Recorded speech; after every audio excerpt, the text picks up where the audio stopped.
Hey guys, Travis here at Gamescom 2013 with Ryan Bednar, who's the lead designer on Infinite Crisis. Ryan, you guys have a pretty big presence here at this event. This is, I believe, the first time you guys have been in Europe? It is. This is the first time we're out here. Very cool. So what exactly are you guys doing here at Gamescom? Well, we're here to show off the game, first and foremost, and our new map, Coast City. And so Coast City is effectively the natural progression of our destructive PvP as a feature of this game.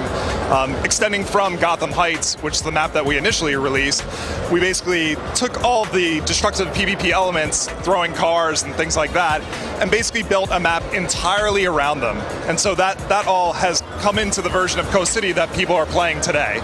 So I understand you guys are also doing like a tournament here though, correct? Yes, we are. So ESL is running that? ESL is hosting it, yes. So is this, I believe you guys are going to do more events with them in the future?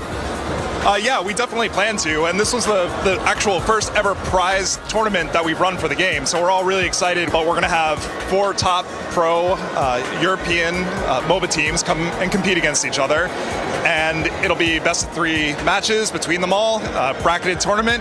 So what's the prize pool? First place takes home 10,000 euros. And so then, like, are you guys planning on doing more stuff with ESL in the future?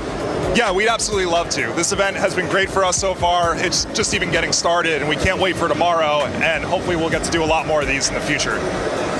All right, so I talked to you guys at MLG, I talked to Cardell, and you guys at the time hadn't released Coast City yet. Yep. As you mentioned, you've now released that into the beta. Yep. So what's the general reception been to that? The general reception to Coast City has been extremely positive. We're really pleased to see how many people are playing matches of Coast City. We know that we introduced a lot of new mechanics, and you never know when you put them out in the wild, are players really going to like dealing with power relays and the Doomsday device. We suspected that the Doomsday device would be popular, and luckily that worked out for us. What exactly is the Doomsday device? So the Doomsday device is an object that you're fighting for control over in the center of the map. It activates for the first time at 10 minutes into a match on Coast City, and at that point either team can destroy its defense system and pick up the device that fires the Doomsday device itself. Once you have control of it, you basically can fire this gigantic energy blast anywhere in the map and effectively deal damage to anything that this thing hits. It'll deal damage to structures like turrets, it'll kill other players, it destroys drones, it wrecks everything. So I actually had a chance to play Gotham Heights at MLG, okay. Which is, I know, your original map. Yep.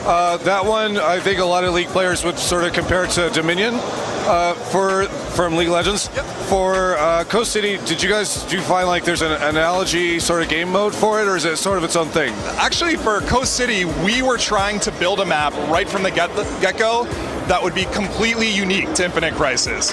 And so that's where you see the sort of combination of laning with a massive jungle in the center of the map and elements like capture points that are the power relays, which when you capture them, effectively that's how you're going to push lanes. It makes your drones actually tougher and gives you an advantage in pushing down the turrets themselves. But it's sort of a hybrid between a capture point map and a map with traditional turrets and laning, with the added bonus of the Doomsday device thrown in the center to really break stalemates.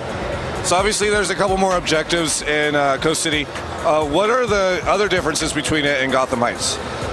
Well, it has laning, so that's a big difference right off the bat. There's actually a laning phase, but there's only 2 lanes, and so if you're coming from a more standard 3-lane map, you're really going to have to evaluate what strategy you want to use, because it's still a 5v5 map.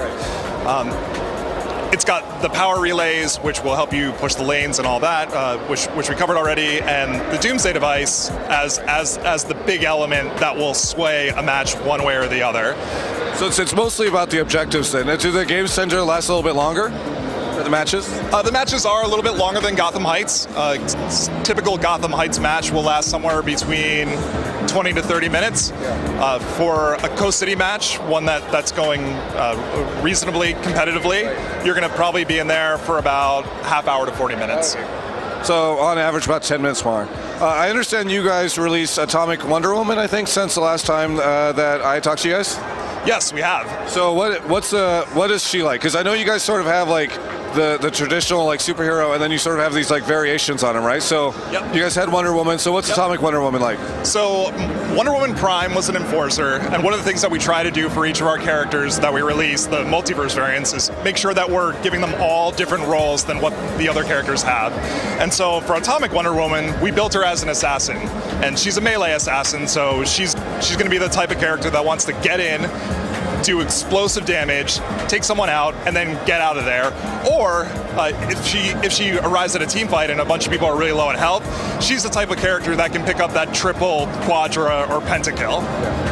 So, switching gears a little bit and sort of towards the end of the interview, I kind of want to ask you, for League of Legends fans that have sort of followed the stuff I do, Sure. You guys have done stuff recently with Complexity, who's, used to be in the LCS, and now you guys have some teams out here from Europe that were sort of more in the League of Legends scene.